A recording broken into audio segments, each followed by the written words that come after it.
Olá, meus queridos irmãos e meus amigos, que a paz de nosso Salvador e Senhor Jesus Cristo esteja com cada um de vocês. Sejam bem-vindos a mais um vídeo aqui do canal do Pastor Ricardo de Oliveira, esse que vos fala. Eu louvo a Deus pela sua vida, eu louvo a Deus por você estar inscrito nesse canal, eu glorifico a Deus por cada pessoa que está entrando no canal. Graças a Deus, vejo que Deus tem acrescentado, ainda que devagarzinho, né? Porque as coisas de Deus, muitas vezes, elas são assim lentas, tudo dentro do plano de Deus, como elas também podem acontecer num fiat da vontade de Deus. Então, tudo está no controle e nas mãos de Deus. É Ele quem faz crescer, mas nós agradecemos a Deus pelo crescimento do canal. Atingimos aí a marca de 250 inscritos. Vamos fazer no dia 17, 2 meses. E a nossa meta é chegar até pelo menos o meio do ano com 1000 pessoas inscritas aqui no canal, pela graça e misericórdia de Deus. Nós acreditamos que podemos chegar a esse número. Depende muito da sua ajuda também. Você que assiste o canal do Pastor Ricardo, depende de você falar, né? Há pastores aqui, amigos meus, que estão inscritos no canal, que já me falaram dizendo o seguinte: pastor, estarei falando com os membros da minha igreja para poder se inscreverem no seu canal. E eu louvo a Deus por você, meu amigo pastor, meu irmão líder de célula, você que é uma pessoa que tem uma liderança. Obrigado pela sua confiabilidade nas mensagens que aqui eu prego, que eu aqui ensino. E eu louvo a Deus por isso, por essa confiança, por esse apoio espiritual que você tem dado à minha pessoa. Eu louvo a Deus porque eu estou entre amigos. Muitos que estão no canal aqui são pessoas que me conhecem pessoalmente, conhecem meu caráter, conhecem a minha pessoa, e isso ainda ajuda mais ainda as pessoas terem confiabilidade em nós, não é? O que nós vamos falar hoje é o seguinte, né? Temos 3 textos aqui, ok? Que eu vou citá-los. Tá?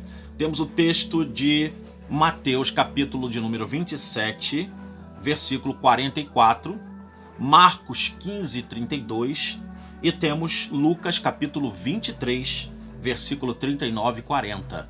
De que trata esses 3 textos, essas 3 perícopes, né?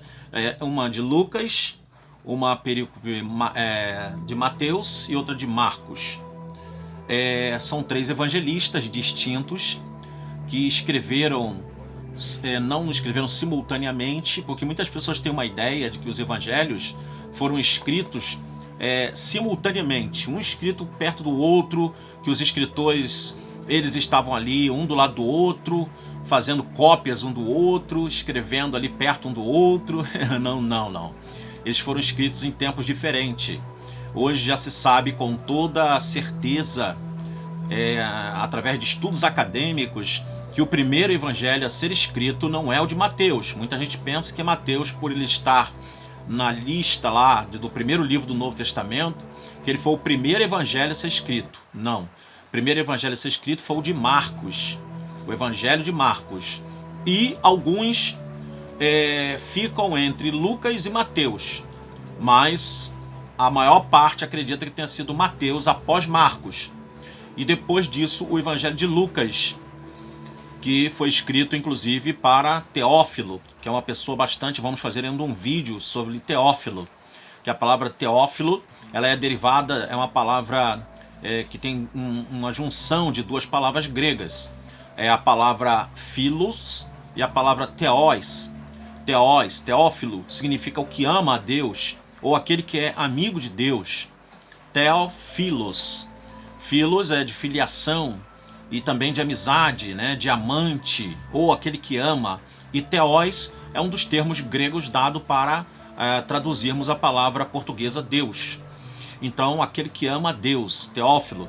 Quem seria Teófilo? Seria o público que ama as escrituras, ou seria um homem muito rico, que é uma concepção também, que muitos têm desse personagem, sendo ele um personagem histórico. Lucas, então, faz tanto o evangelho de Lucas, que leva o seu nome, quanto também o Ato dos Apóstolos, que alguns até inclusive conjecturam que, na verdade, foram feitos quase que ao mesmo tempo. Uns até dizem que Lucas Atos é o segmento do Evangelho de Lucas. É como se fosse uma obra em 2 capítulos, podemos assim dizer, né? Isso daí são estudos que os acadêmicos eles vão fazendo e vão trazendo essas informações e a gente vai se atualizando, né? Eu tenho alguns amigos aqui, como vocês podem ver. Esse sempre é o cenário na maior parte dos meus vídeos. Então esses amigos aqui, eu leio muita coisa que eles me ensinam e eu glorifico a Deus por isso, por eles estarem sempre à minha disposição ali para me ensinarem as coisas referentes a esse magnífico livro chamado Bíblia Sagrada, as Sagradas Escrituras. Então nessas 3 passagens, né, nós vamos ver que na passagem que nós temos de Mateus e Marcos, Mateus 27 e Marcos 15, essas passagens elas estão falando dos 2 malfeitores que foram colocados ali, um à direita, outra à esquerda do Senhor Jesus Cristo. Então, Lucas também, no capítulo 23, ele vai falar também dos mesmos malfeitores, ok? Então, a primeira coisa que eu quero te ensinar nesse vídeo, que eu quis te passar e já até antecipei, é que não devemos ter uma ótica de que os evangelhos eles foram escritos um copiando do outro, ainda que alguma coisa haja de parecido nos 3 primeiros evangelhos, por isso que eles são chamados de sinópticos, ou seja, vistos por uma ótica parecida, mas não significa que eles sejam iguais. Deus respeitou o estilo literário de cada escritor. Há um estilo literário próprio a Lucas, há um estilo literário próprio a Marcos, há um estilo literário próprio a Mateus. É por isso que nós glorificamos a Deus, porque Deus ele permite, apesar de nos usar, ele permite que a nossa individualidade ela não seja obliterada, ela não seja posta de lado. A nossa individualidade, a nossa personalidade, o nosso estilo, Deus respeita muito isso, essas características, né? É por isso que você vai ver na Bíblia sempre uma característica diferente nos escritos, principalmente dos evangelhos. Existe até um livro muito antigo, eu tinha esse livro, lamentavelmente não possuo mais, mas eu tenho algumas coisas parecidas, né? Que chama-se Harmonia dos Evangelhos. Eu tenho até uma Bíblia aqui, inclusive, que é uma Bíblia que ela procura fazer isso. Ela procura harmonizar os evangelhos, ou seja, colocar os textos dos evangelhos. É uma Bíblia que tem essa finalidade. É até interessante esse trabalho dessa Bíblia, mas é uma tarefa bem difícil, bem árdua, né? Até porque tem que ser feito todo um trabalho de cronologia dos tempos em que as coisas ocorreram, né? E encaixar cronologicamente cada texto dentro do outro texto que um evangelista fez, o outro escreveu, a fim de que possamos entender. Nesses 3 textos, aparentemente nós temos uma discrepância. Que discrepância é essa? Porque no capítulo de Mateus, número 27, no capítulo 15 de Marcos e no capítulo 23 de Lucas, o capítulo 27 e 15 de Marcos e 27 de Mateus, eles falam que os 2 malfeitores eles blasfemavam de Jesus, eles criticavam Jesus, porque eles estavam naquela situação, sendo crucificados, e eles sabiam que não tinha como saírem daquela cruz.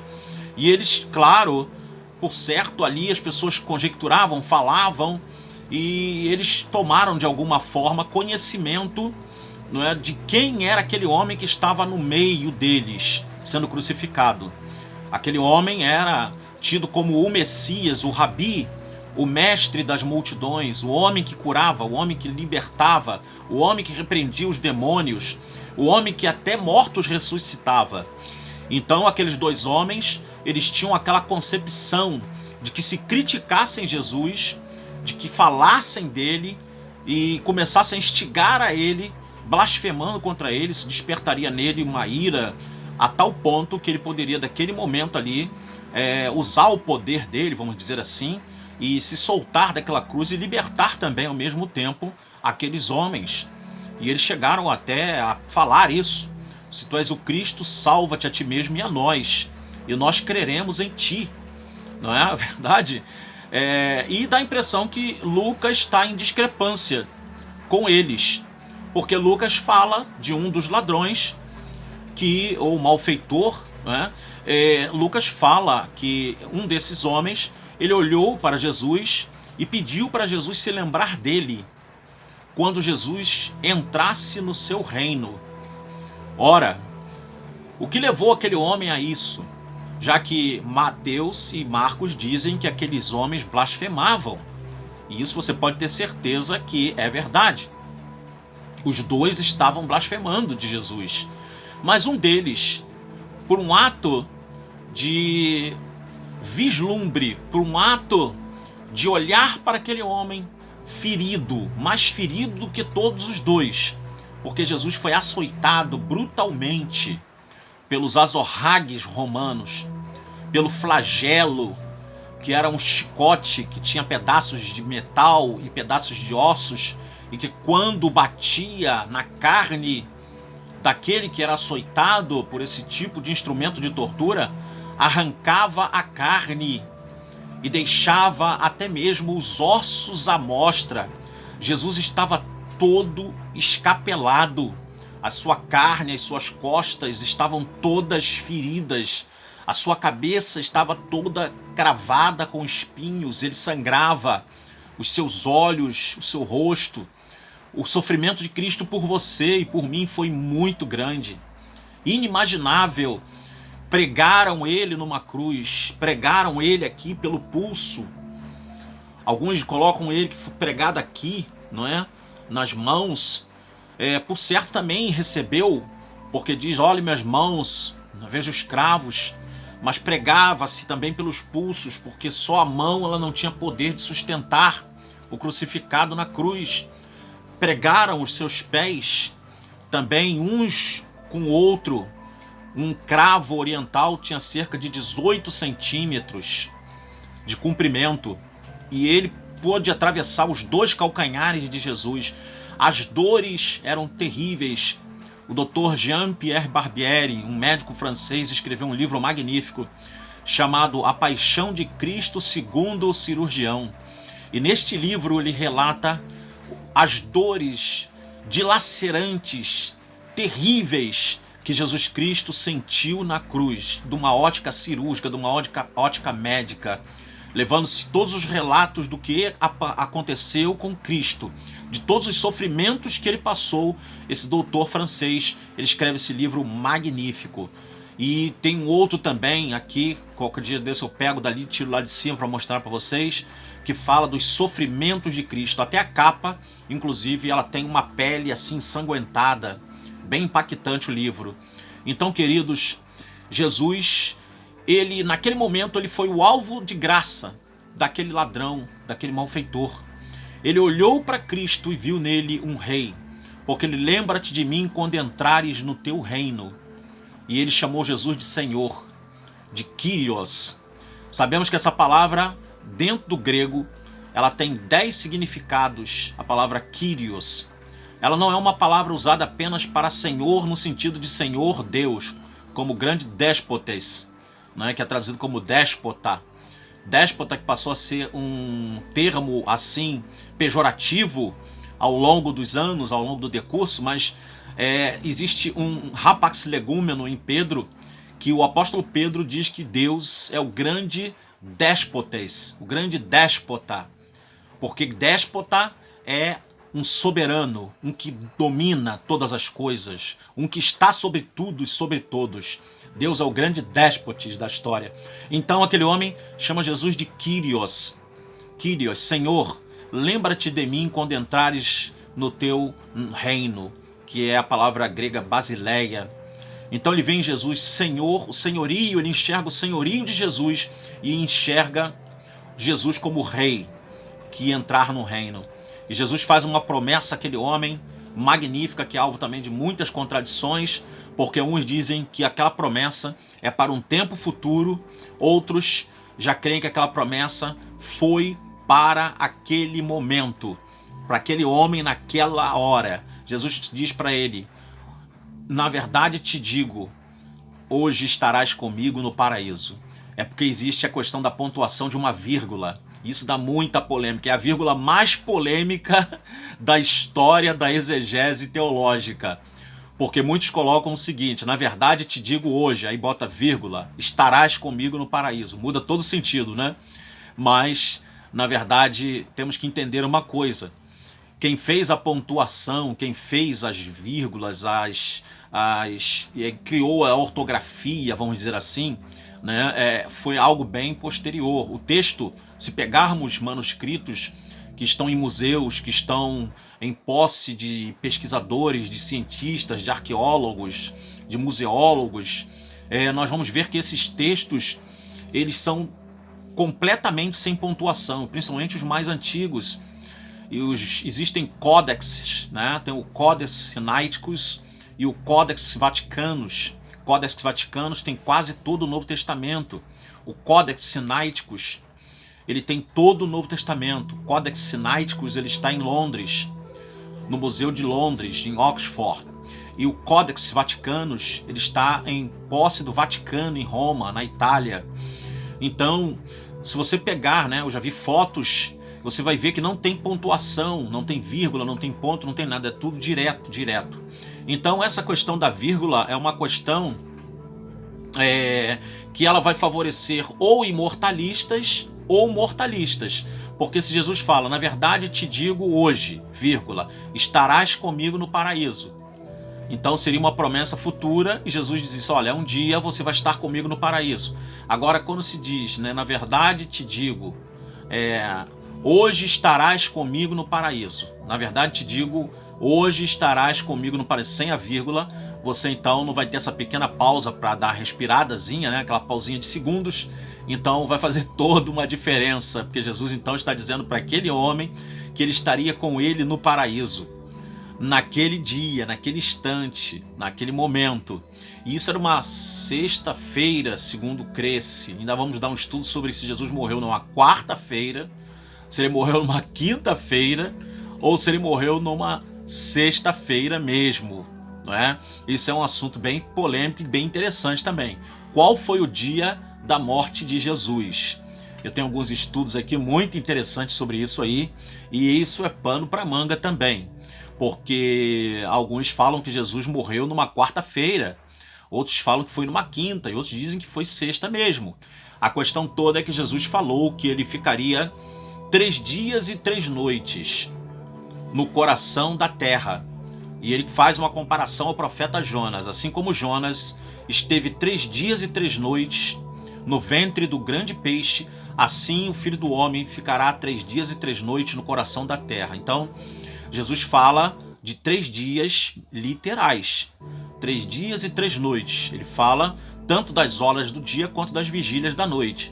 E isso é assunto para um outro estudo que nós vamos fazer aqui no canal, ok? Aguarde que nós teremos esse estudo aqui, que vai ser abençoador para as nossas vidas.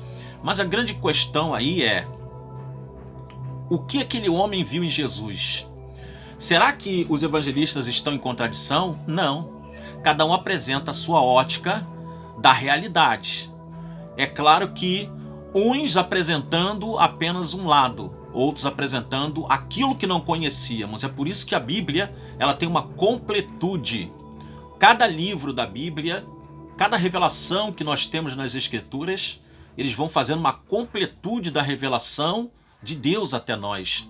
Ou seja, cada parte que nós vamos juntando, nós vamos entendendo melhor e não entendemos como contradição evangelística ou dos evangelistas, mas entendemos como narrativas próprias de homens que tinham seus estilos literários, tinham as suas motivações literárias e sabiam o que estavam escrevendo, e creio que eles estavam escrevendo sobre a redação inspirada de Deus por meio do seu Santo Espírito, que os guiava naquilo que eles iam escrever, não fazendo deles autômatos ou fazendo deles como se fossem homens que perdessem a consciência, entrassem num êxtase e começassem a escrever. Não, eles estavam em posse das suas intelectualidades, do seu estilo literário, e cada um faz da forma como achou que deveria fazer. Então, há contradição? Não há. Apenas relatos que completam-se e que demonstram para nós que um daqueles homens reconheceu a graça de Cristo, o senhorio de Cristo, o reinado de Cristo. entendeu que Cristo é Rei, que Cristo é Senhor e que Cristo tem um reino eterno para todos nós.